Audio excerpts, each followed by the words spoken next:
assalaamu aleykum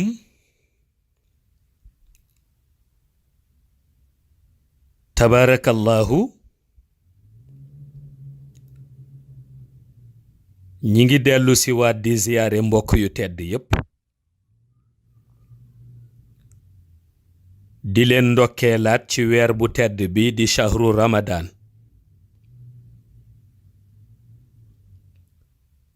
di fas yéene dellu si waat fi ñu yamoon ci waxtaan bi paase ci histoire bi nga xam ni moo concerné Dajjal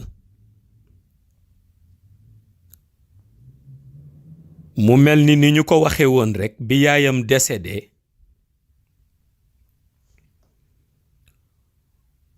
papam dal di koy jël yóbbu ko ci orphelinat bi nga xam ni bokk na ci orphelinat yi gën a mag ca Jérusalem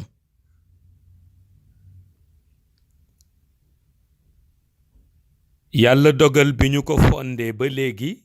ma ngay fonctionner parce que ñi ngi ko fondé woon en 1899 kon yàgg na du léegi benn rabbin juif moo ko fondé woon pour jàppale xale yi nga xam ni dañu leen fay indi te ñuy ay doomu juif orthodoxe yi ñi ci ëpp rabbin bi ñu koy wax Blumenzahl orphelinat boobu moom la ñuy wax orphelinat Sion orphelinat tey boo demee foog naa ni ci internet bi ci Google daa ko ci gis ndax bokk na ci orphelinat yi nga xam ni ñoo gën a mën a encadrer ay ndaw defal leen ci wàllu éducation wàllu formation professionnelle yu nekk Jérusalem ci orphelinat bu mag boobu nag orphelinat boobu denc ay histoire depuis 1899 ba léegi moom la yàlla di dogal ki nga xam ni mooy jur Dajjal te di baayam foofu lay yóbbu liir bi ginnaaw bi yaayam décédé waaye bi indee Dajjal ci orphelinat bi ba ñi nga xam ni ñooy encadrer xale yi jël ko li ñuy njëkk seetlu ci liir biñ leen indil mooy xale bu spécial la ndax xale yu bare buñ leen indee foofu ci orphelinat bi ku leen xool day gis ni ñii dañoo manqué la ñoo tuddee amour maternel waaye ñoom dañu gis ci xale bii ñu indil leen ni boo ko xoolee bu wéetee da ngay gis ni dafa mel na dafa am ay être invisible yoo xam ni dañuy foow ak moom ba fu mu toll da nga gis muy yooxu di ree ci xale bu ndaw te fekk na loolu réellement noonu la amee Dajjal buñ ko daan teg bi mu nekkee liir afaarit yi dañuy ñëw di foo ak moom mais ñi koy encadrer ci orphelinat Sion boobu li ñu xamul mooy afaarit yi ñëw di foo ak moom afaarit yi moom moo leen di commander te boobu fekk na liir la rekk bu am 1 an 14 jours bi yaayam décédé ñu indi ko foofu même pas 2 ans ndekete chaque fois bu ñu ko tegee afaarit yi ñi ngi ñëw di foo ak moom te ci commandement am la ñuy ne pour wax la ni Dajjal mel waaye aussi ñu seetlu ni ñi nga xam ni ñoo yore orphelinat bi xool ni liir bi amagul 2 ans mais buy foo di wax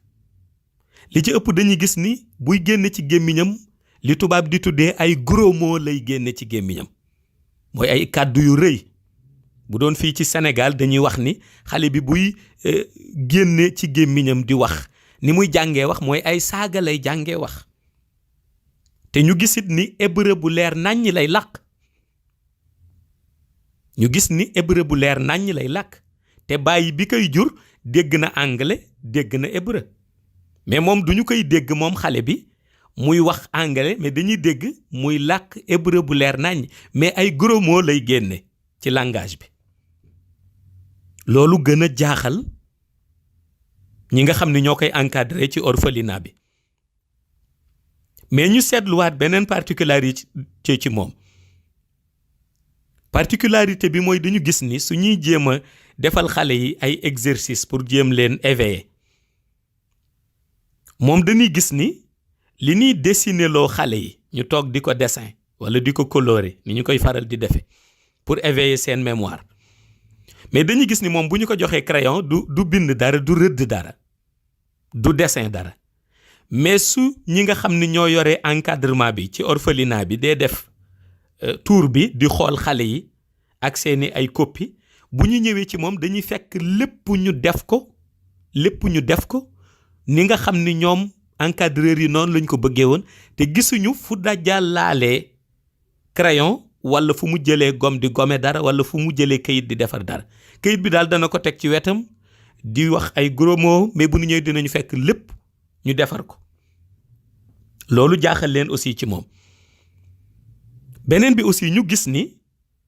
ci orphelinat boobu ñuy wax orphelinat Sion dañu am benn place boo xam ni dañ fay yar ay animal domestique yi nga xam ni dañu leen fay bàyyi ay bàyyi ma am na yoo xam ni ay cage yu ni yar ay picc foofu parfois dañuy jël xale yi ci orphelinat bi ñi leen di encadrer dañ leen di yóbbu foofu pour xale yi di dem di communier ak rab yooyu nga xam ni ñoo nekk foofu bàyyi ma yiñ fay yar di communier ak picc yi pour loolu di leen divertir à chaque fois dañuy jël ay groupe ci xale yi yóbbu leen mais ñi yore orphelinat bi seetlu ni ñoom heure bu ñu demee bu ñu jëlee xale bi nga xam ni mooy liir bi ñu leen indil te muy Dajjal ñu gis ni suñ ko yóbbee rek su agsee rek dañuy gis ni rab yooyu nga xam ni ñoom moom lañ fay yar rab yi dañuy mel ni ku tiit dañuy mel ni rab yi dafa am lu leen tiital dañuy commencé di daw ñi ci taxawoon ñu takk leen ñuy xëccatu pour dagg seen buum picc yi commencé di naaw ci biir cage bi ñu gis ni toujours sunu indee xale bi dafay tiital rab yi te boobu li ñu xamul woon mooy suñ koy indi afarid yooyu di ànd ak moom afarid yooyu ñoom ñooy tiital rab yooyu nga xam ni ñoom moom lañ fay yar muy bàyyi may loolu aussi jaaxal leen ba li ñu fay yar yépp Dajjal du bari luñ ko fay yóbbu ci enclos bi pour muy xool rab ya fa nekk ndax gis nañ ni su ñëwee rek rab yi dañuy ragal commencé di daw picc yi di bëgg naaw loolu jaaxal ñi koy encadrer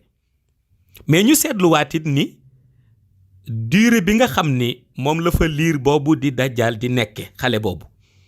ñu gis ni toujours dafay bëgg ñu teg ko fu wéet te dañuy seetlu ni fu ñu ko tegee fu wéet bu ñu ñëwee suñ ko tegoon mu taxaw ci suuf bu ñu ñëwee dinañu fekk mu jël chaise boo xam ni bu kawe la taxaw ci te ci chaise bi muy taxaw leer na leen ni kii su fekkente ni nit yëkkatiwu ko teg ci kaw moom amagul capacité bu ko mën a yéege ci kaw kon lan moo ko yéege aussi problème la ñoom dañuy ñëw wàcce ko mais loolu daf leen di jaaxal ci moom waaye ñu seetlu ba léegi aussi ci orphelinat bi ni heure bu ñu jëlee xale boobu di Dajjal yóbbu ko ci biir moroomu xale yi rek dañuy gis ni dafay commencer di yuuxu di feqatu di jooy ba mel ni daal bëggul ñu koy yóbbu ci biir xale yi suñu ko tegee moom kese dafay toog di reetaan di fo suñu ko yóbbee ci biir xale yi day commencer di feqatu di yuuxu di wax ay gros mots yi muy wax en hébreu di jooy te ñu seetlu nag la leen gën a jaaxal mooy buy jooy benn bët bi nga xam ni moom mooy bëtu normal bi rangooñ lay génne ndox mais beneen bët bi nga xam ni mooy bët bi yàqu woon te patt bët boobu deret lay génne kon moom buy jooy dañuy gis ci xale bi ni buy jooy ñaari goutte ñoom ñooy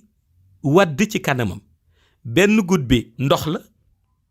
moom mooy rangooñ di génn ci bëtu normalam bi mais beneen bët bi yàqu woon dañuy gis ni goutte bi ciy génn deret la loolu aussi nekk lu leen jaaxal mais ci loolu yëpp nag ñu gis ni lépp lu ñuy def ci luy jëm ci wàllu exercice moom du ko defar te bu ñu jotee coppeem dañuy gis ni copie bi dafay trouver lépp. biñ ci waxtaanee ñoom ñi nga xam ni dañu yore wàllu orphelinat bi ak ñi nga xam ni dañuy faral di ñëw foofu di leen jàngal wàllu judaïsme, ñu waxtaan ceeg ñenn ñu nekk ci synagogue yi ñooñu laaj leen ni leen li gën mooy nanu convoqué papaay xale bi. nanu convoqué papaay xale bi ñu laaj ko réellement dëgg-dëgg histoire xale bi. bis ñëw waa orphelinat Sion convoqué papaay Dajjal mu ñëw, boobu Dajjal mi ngi toll ci 4 ans. ñu woo papam ñëw ñu demandé ko histoire xale bi réellement lan la, ndax xale bu bizarre la, expliqué ko buy jooy bët bii di génne deret, bët bii di génne ndox, booleeg rab yi buñ ko gisee dañuy bëgg daw, fi mu yéeg kenn xamul ku ko fay teg, laaj ko xale bi lan la. papam daal di leen nag raconté histoire yaayam bi mu ko ëmbee, li yaayam daan gént, bi mu juddoo opération raté bi am ba bët bi yàqu. nettali leen aussi ni leen nombre de jours yi ko yaayam ëmb te muy 12 mois 14 jours yi, nombre de jours yu ni toll la ko yaayam nàmpal décédé. te bu ko daan nàmpal aussi dafa am fuy génne deret ci ween bi, am fuy génne soow. nettali leen loolu. bi mu leen nettalee loolu, léegi ñi nekk ci orphelinat bi nag comme xale bi mi ngi ci 4 ans,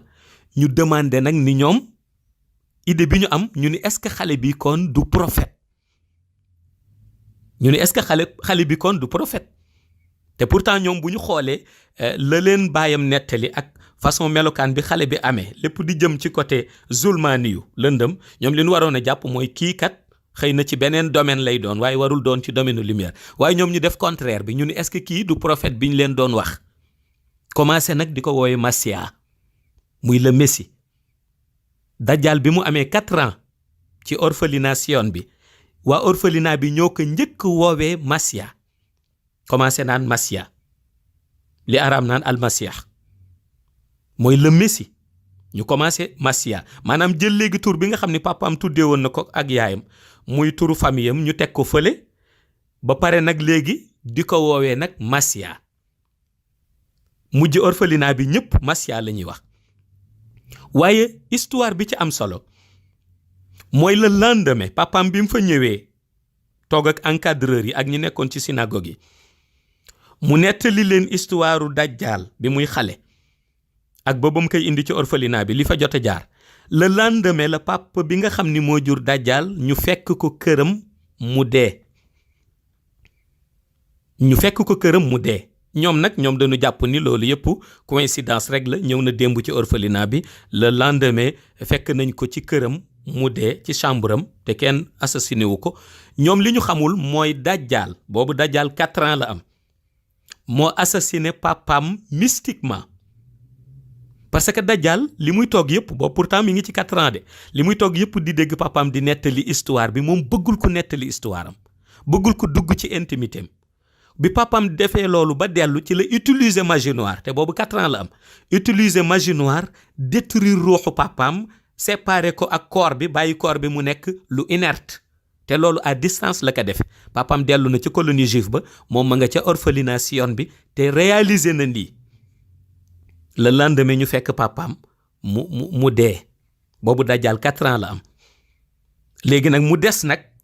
moom Dajjal mu continuer nag fas yéene defee éducation ci orphelinat boobu. xam naa incha allahu bu ñu ñëwaatee ci phase bi nga xamee ni mooy phase 5 dinañ ci dellu siwaat incha allah. asalaamualeykum wa rahmatullahi taala wa barakaatuhu. ñuy dellu siwaat tey ci phase numéro 5 ci histoire Dajjal.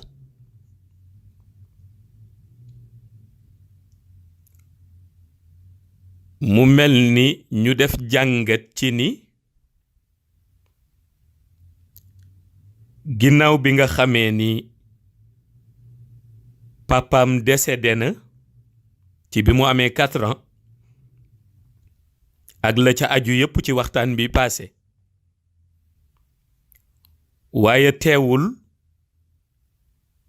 Dajjal commencé di attirer attention wu ñi nga xam ni ñoo koy encadrer ci orphelinat bi mu nekk. njortu bi ñu am ci moom mooy ñoom ñu commencé di ko woowee Masia te Masia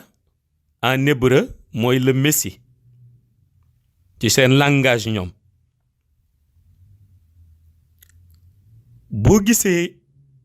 orphelinat bi mu nekk ñi koy encadrer ñuy njort ci moom yonent mooy boo demee ci wàllu judaïsme juif yi aussi dañuy xaar ki nga xam ni moom la ñuy tuddee ñoom seen Masia parce que ñoom dañu jàpp ni kooku dina juddu seen biir Jérusalem mais bu juddoo seen biir it yàlla dina ko may pouvoir may ko doole boo xam ni dana tax domination universelle bi nga xam ni moom la Israël yàgg di rêver ñoom dañ ni domination universelle boobu ci kaw yeneen peuple monde bi yépp mi ngi jaare ci kooku nga xam ni moom la ñuy tuddee seen Masia. moo tax boo demee ci seen bible hébraïque bi tudd na ko 38 fois baatu Masia boobu ñuy xaar. looloo tax nag bi ñu gisee façon boobu ci xale bi ñu indil leen ak li leen jaaxal ci moom yépp seen xel dem directement rek ci bible hébraïque bi li mu wax te mooy Masia boobu bu ñëwee domination bi Israël yàgg di rêver ci domination bi ci kooku lay jaare ñu jël dajjaal ñoom commencé te boobu 4 ans la am di ko woowee Masia. bi ñu ko fa jëlee it ñu defal ko privilège yoo xam ni xale yi ñu doon yar foofu yëpp privilège boobu amuñu ko woon parce que commencé nañu waxtu bu nekk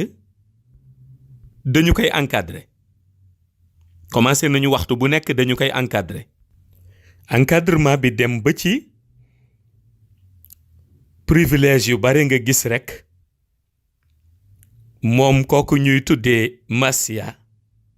te muy xale boobu ñu jox leen nga xam ni mooy dajjaal ñu defal ko ñu yóbbu ko ci benn garderie d'enfants diggante bi mu amee 5 ans 6 ans jële ko fa dugal ko école primaire waaye lépp ci encadrement wu orphelinat bi mu dem ba jeexal cycle primaire am ñu yóbbu ko cycle secondaire mu dem aussi ba jeexal cycle secondaire am mais ñi nga xam ni ñëpp dañu ko daan côtoyer li ñu seetlu ci moom mooy li nga xam ni ci début bi moom la orphelinat bi mësoon a seetlu ci moom mooy nekk na nit koo xam ni dafa am benn caractère bu sévère waaye nekk na nit koo xam ni it dafa amee kàttan yàlla daf ko jox doole waaye nekk na ki nga xam ni bariwul lu muy wax ak ñi nga xam ni ñooy ay camarades de classe am seetlu nañu aussi du sonn ci ay leçons du sonn ci ay exercices te gis nañ ni toujours meilleure note yi moo koy am mu dem ba prix bu nekk moom kooku nga xam ni léegi même camarade de classe am yi ñu ngi koy wax Masia dem na ba prix bu nekk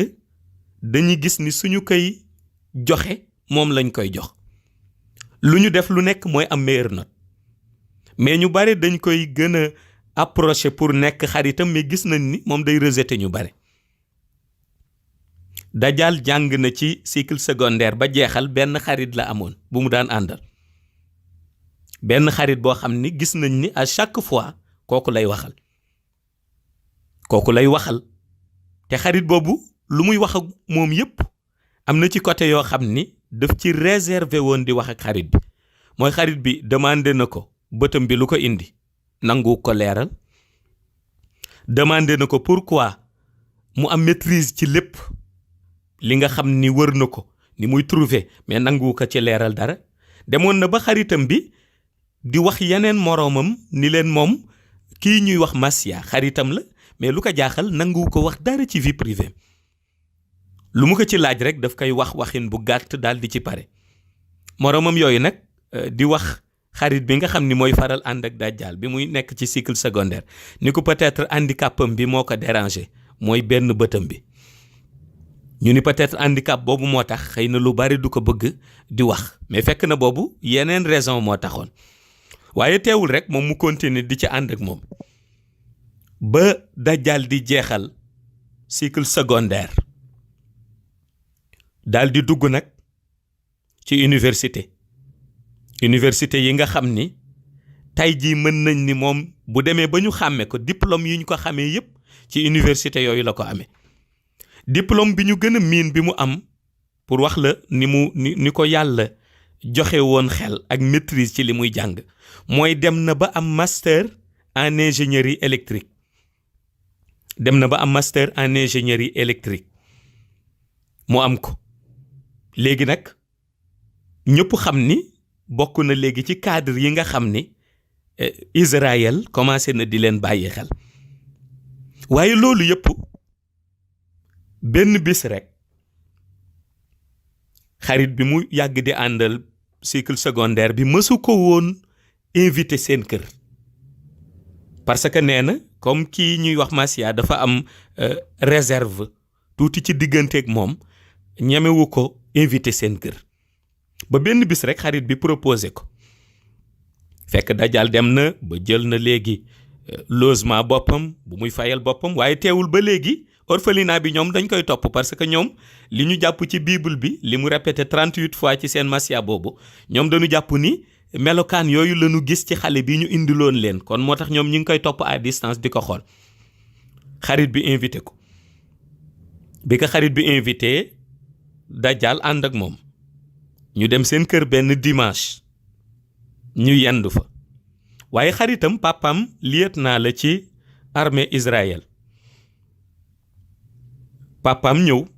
xarit bi présenté leen ñu nuyoo fekk boobu dajjal mi ngi toll ci 17 ans de même que xarit bi nga xam ni moom lay faral di àndal ni ñu toogee noonu di añ autour de la table papam demandé doom bi nga xam ni mooy xaritu dajjal doomam bi mu ni ko ndax yaa ngi préparer sa dossier bi mu ni ko ban dossier mu ni ko dossier pour service militaire parce que service militaire en Israël c'est obligatoire mu ni ko yaa ngi préparer sa dossier pour service militaire ci nit ñi añee noonu papaay xale bi wax ko moom lieutenant la ci armée Israël xarit bi ni ko maanaam doomu paa bi ni ko waaw maa ngi koy préparer paa bi daal di ree waaw papaam daal di ree ni ko sa xarit bi nga àndal nag moom xam naa ni préparé wul dara moom fekk xarit bi nga xam ni sax moo invité dajal ci kër gi mi ngi dérangé wu waaw nekkul à l'aise ci li papaam di poser question xarit bi mu àndal ni ko xam naa moom préparé wul dossier am certainement parce que comme bëtu nday jooram bi du gis dafa patt kon moom même bu préparé woon dossier kenn du ko jël waaw du apte ndax comme bëtu nday jooram bi dafa patt kon moom forcément même su préparé woon dossier pour service militaire bi fii en Israël duñ ko jël parce que bët bi mooy handicapam dafa patt waaw xarit bi ànd ak moom mi ngi rus waaw mais ndekete loolu mu wax mettre na dajjal dans tous ses états ci sarse mu mer añ bi ñu doon def kudd gi mu teg ko mais bi mu meree papa bi li muy am fit yëpp parce que lieutenant la ci armée bi dafa tiit parce que dafa gis bi mu meree mu commencé ñaq moom dajjal mais mu gis ni ñaq yi buy génn ci bopp bi parce que dajjal boo ko xoolee karaw gi dafa nekk karaw goo xam ni dafa baraamu dajjal amul karaw yu gudd karawam dañu xaw a nekk karaw yu yam mais dañu baraamu waaw maanaam mooy li ñu tuddee fii cheveux crépus mais mu gis kawar yi ci bopp bi benn kawar bu ci nekk commencé di génne ñaq mais li jaaxal lieutenant bi ba mu tiit mooy dafa gis ni ñaq yi dañuy saxaar. xam nga nit dina tàng ñaq nii bu meree mais ñaq yuy saxaar mel ni maanaam dañu am ndox mu ñuy bouillir ci kaw boppam mu gis saxaar si commencé mu tiit moom papam daal di arrière saisam daal di wax doomam ni ko yow sa xarit bi pourquoi mu nekk ci état bi léegi nag doomam ni ko sama xarit bi moom la ñuy wax Massia moom la ñuy wax ni est-ce que du la Messie ci noonu rek tout d'un coup ki nga xamee ni moom mooy lieutenant bi daal di koy présenter ay excuses am mais à sa grande surprise bi mu présenter excuse am Dajjal ni ko baal ma comme waruma woon tudd sa handicap bi def naa erreur parce que ñu invité la ci kër gi may tudd sa handicap. À sa plus grande surprise dafa yaakaaroon ni peut-être Dajjal day wax ni baal naa la amul problème da nga juum mais bi mu ko waxee loolu Dajjal ni ko de un mooy nanguwuma sa ay excuse kon baaluma la. deux mooy def naa erreur bu mag la fait que ma ñëw ci seen kër. mu ni ko trois sama xarit bii ma àndal te muy sa doom moom laa rus sinon yow dama lay exterminer. nga wax loolu un lieutenant de l'armée te yaa ngi ko wax te yaa ngi am 17 ans. mu ni ko beneen bi quatrième bi mooy dafa am benn leçon bu ma lay jox moom Dajjal moo ko wax. mu ni dafa am benn leçon bu ma lay jox moom la wax lieutenant bi. mu ni ko leçon bi ma lay jox mooy man ci sama melokaan du ma négocier ak sama ay ennemis du ma négocier ak ñoom. li may préférer à la place ci may négocier ak ñoom mooy ma exterminer leen. wax ko wax bu dëgër ni ko man du ma négocier ak sama ay ennemis li may préférer ci ñëw di négocier ak ñoom mooy ma exterminer leen. su ma waroon négocier ak ñoom du ma négocier ak ñoom mais dama leen di exterminer. mu ni ko te loolu na nga ko jàpp. mu ni ko beneen bi mooy dew ma armée ndax sama handicap bi du ma mën a def service militaire mais yow ak sa doom bi yëpp su ngeen demee ba gradé danaa leen diriger ji un jour ngeen nekk ci sama commandement. daal di football table bi waddal plat yi ca nekkoon daaneel chaise bi wan leen ginnaaw génn dem. papam li muy doon lieutenant ci armée bi ak fit bi militaire war am dafa tiit ba dafa toog di trembler. xarit bi nga xam ni moom moo invité woon Dajjal ci kër gi daal di téye ci mbaggam. léegi nag Dajjal génn ak mer googu fas yéene rejoindre logement am kon xam naa incha allahu ci phase numéro 6 bi dinañ ci dikk ak bu demee ak lan lay décider comme am na handicap bu tax mënul def service militaire lan lay def léegi comme liggéeyam wala ci lan lay engagé wu dinañ ci dellu si ci phase numéro 6 incha allah asalaamualeykum wa rahmatullahi taala wa barakatuh. ñuy dellu si waat ci waxtaan yi ñu nekkoon tey ñu fas yéene ñëw ci phase numéro 6 ci histoire Dajjal. ñu seetlu ci waxtaan bi passé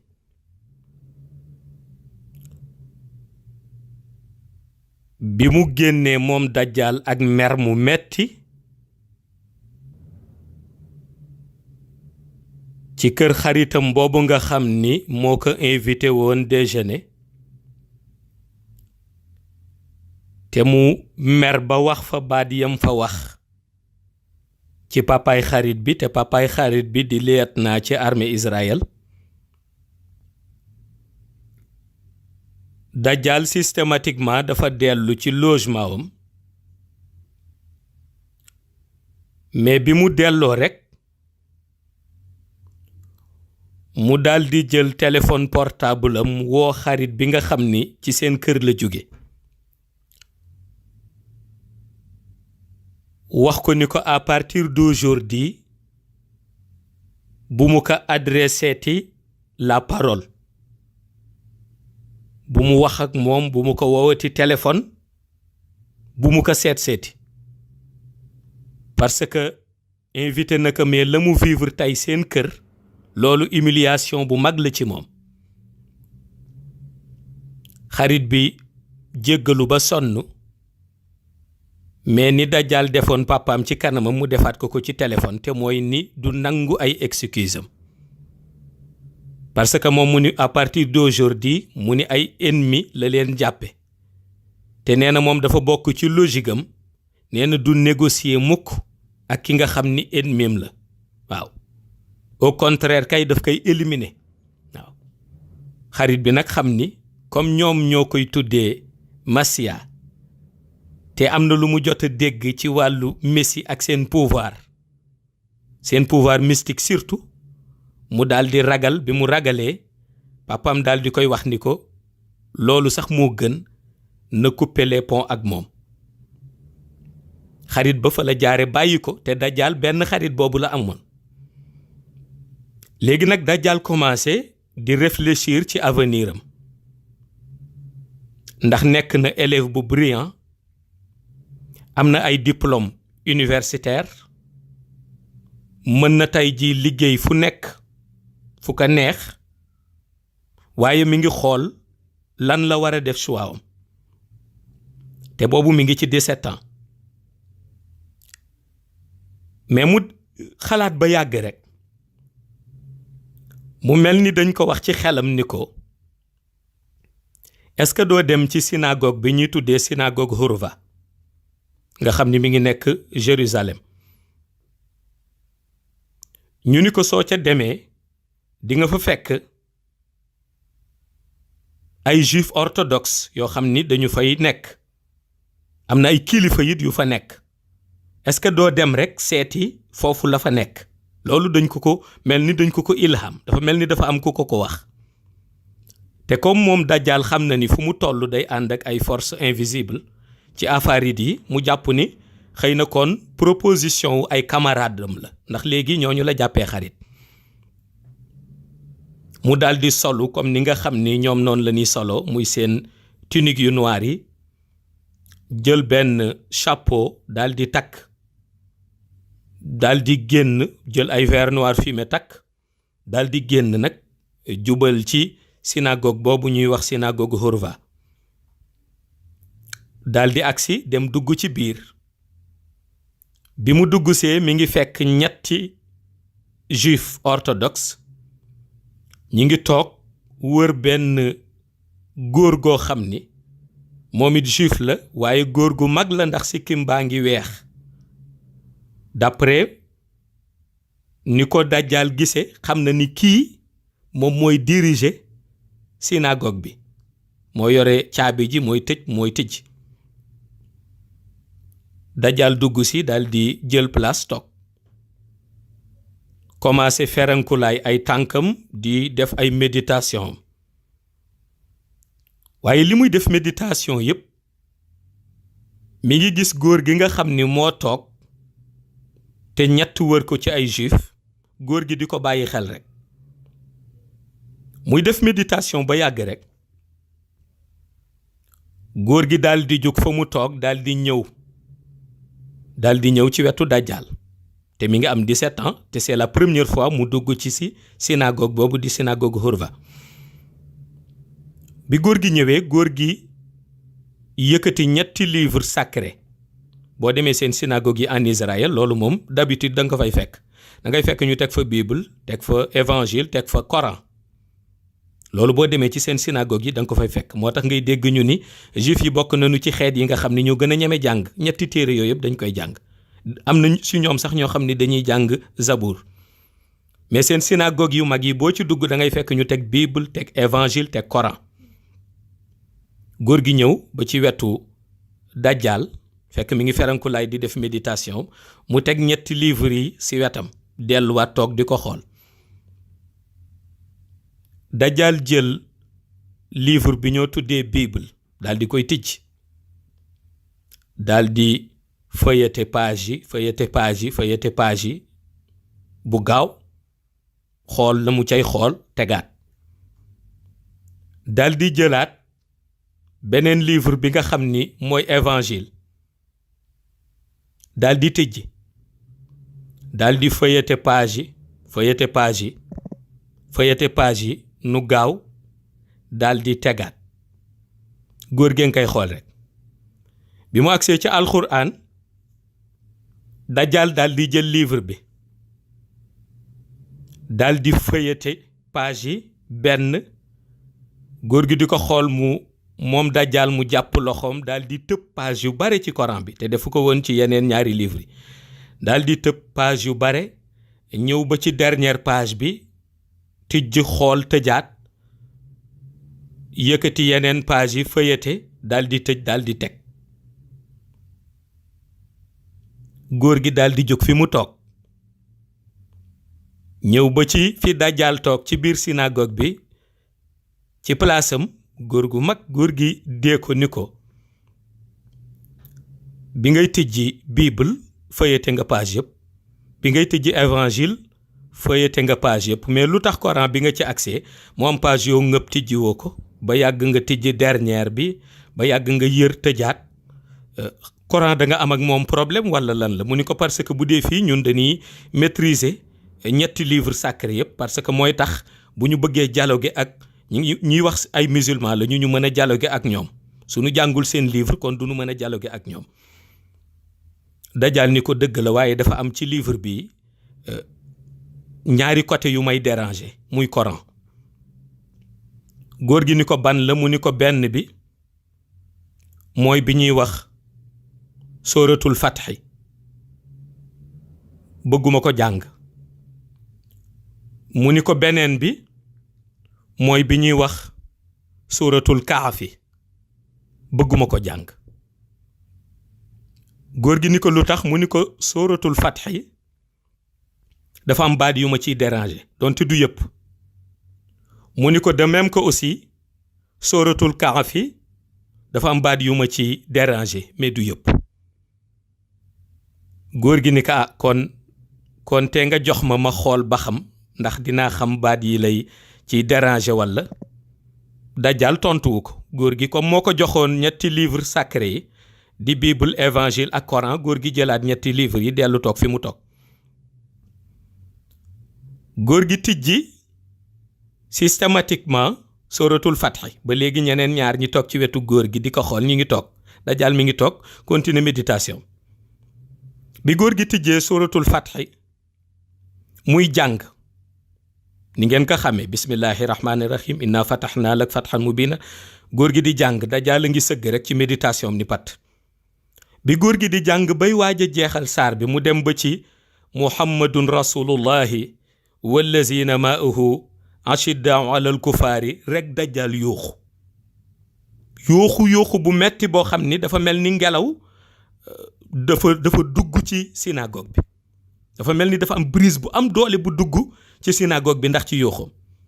bi muy yooxu ñu toog ak góor gi ñu ngi koy xool ñu ngi gis gémmiñ gi di génne ay ferñeent mu yooxu ni góor gi bu mu àggale na noppi góor gi téere bi laaj ko ni ko lu tax man juif la dama dégg nga ni saar bi doo ko jàng rek ma doon xool yan moo la ciy déranger mu ni ko foofu ngay àgg bu ko continuer parce que baat boobu daf may déranger maanaam baat bi mu wax góor gi ni moo koy déranger mooy muhammadun rasulullahi wallazina ma'ahu ashiddaa'u alal kufaari boobu nee na bëggu ko dégg góor gi ni kon baax na moom it daal di arrêté bi mu arrêté ni ko am na beneen boo xam ni it ne woon nga ni bëgguloo ko jàng ma xool ndax dafa am lu la ci déranger moom tam ni ko sóoratul kaafi la Dajjal ni ko sóoratul kaafi boo mënee door ca baat ya mujj bu la neexee jàng ko waaye bu may méditer soo dooree ci baat yu njëkk yi du ma déranger mais daf may perdre loo conscience day tax damay jékki saa am perte de mémoire soo ko jàngee rek finalement damay réer dootuma xamati fu ma nekk te dama bëgg lucide parce que damay méditer góor gi ni ko yan baat la mu ni ko mooy baat yooyu ngay wax bismillahi rahmaani rahim bëgg ko sax tudd mu ni alhamdulillahi allazi anzala ala abdihi alkitab ba ngay àgg ci wa yunzira alladhina xaalu taxazallahu waladan mu ni baat yooyu diggante boobu loo ca jàng rek daf may créer problème day indi ci man perte de mémoire daf may réerloo day mel na maa ngi ci bëccëg ci guddi la may dugal. góor gi ni ko mooy ban mu ni mooy bismillahi rahmaani rahim alhamdulillahi allazi anzala ala abdihi alkitab ba ngay àgg ci wa yunzira allazina xaalu taxazallahu waladan. góor gi bëgg ko jàng mu ni ko bu ko jàng parce que boo ko jàngee daf may réerloo te bu ma réeree mën naa mer te bu ma meree mën naa capable lu ne. góor gi daal di ni ko baax na. góor gi tourné daal di dee ñaar ñi toogoon ci wetam mu dee kenn ki ni ko kii du masiya ni ngeen koy waxe mu ni ko kii du masiya ni ngeen ko xalaate mu ni ko kii du ki ngeen foog te ñun ñu di ko xaar mu ni ko kii c'est l'antichrist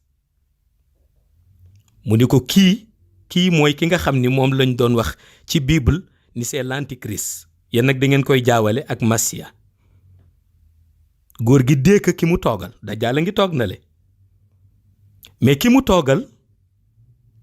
ndekete agent Mossad la bu ñëwoon pour di surveiller Dajjaal ci ndigalu orphelinat bi nga xam ni fa la nekkoon ndax ñoom ñoo joxe woon renseignement yi wax ni Masiya lañ koy wax caractère yeeg na mu mel ak jàngam. ñu boole kaak ndekete am na benn agent Mossad boo xam ni 24 heures sur 24 mi ngi koy surveiller fu mu dem fa góor gi dee kooku waaw ni ko kii du Masiya kii c'est l'antichrist ndax góor gi juif la boroom xam-xam la mag la xam na bu baax dëgg-dëgg tegtal ya te ñoom surtout ñoom dañu am la ñoo tuddee éveil mystique ku ci nekk rek dañuy xam lu lay déranger te jàng na téere yépp xamoon na lu tax Dajjaal bañ suuratul fatxi ci muhammadu rasulullahi wallazina maahu ashiddaau ala alkufaari ak lu tax aussi mu bañ suuratul kaafi ci alhamdulillahi allazi anzala ala abdihi alkitab ba wa yunzira allazina xaalu taxazallahu waladan parce que loolu bañ na ko ba mooy li yonent bi prédire ni bokk na ci li nga xam ni mën na musal nit ci fitna dajjal waaw boobu ci suuratul kaafi waaw mu xam ni kon kii antichrist bi rek moo mën a bañ li waaw mu dee ko agent Mossad bi daal di ni ko le fait que moom nun ko mënta organiser sunu njëriñ lay doon nun Israël kon sunu yoon nekkul que ça soit muy antichrist wala muy messie l'essentiel daal lépp loo xam ni ñu ngi ko koy utiliser ak mu koy liggéey rek na nekk sunu intérêt dès l'instant mu nekk sunu intérêt sunu yoon nekkul ci mu nekk antichrist wala mu nekk messie loolu la agent Mossad bi tontu góor gi ni ko te nag secret boobu garde ko pour yow daal di tourner ndekete ki mu àndaloon moom agent Mossad bi man keneen ki toogoon ci wetam te ñoom ñaar ñu waroon góor gi ndekete kooku député la agent Mossad bi jóg dem ba ci Dajjaal fi Dajjaal toog ni ko da nga ñëwoon pour méditer waaye bëggoon naa la defal benn proposition boo xam ni daal boo ko nangoo après ñu xool nan la ñuy organiser fa tabarakallahu xam naa comme mi ngi bëgg gudd ñu fas yéene dem incha allahu ba ci phase bi nga xam ni moom mooy phase 7 incha allah ñu xool proposition bi nga xam ni moom la agent Mossad bi di def ak Dajjaal ci synagogue boobu di synagogue Hurva asalaamualeykum wa rahmatullahi taala wa barakatuhu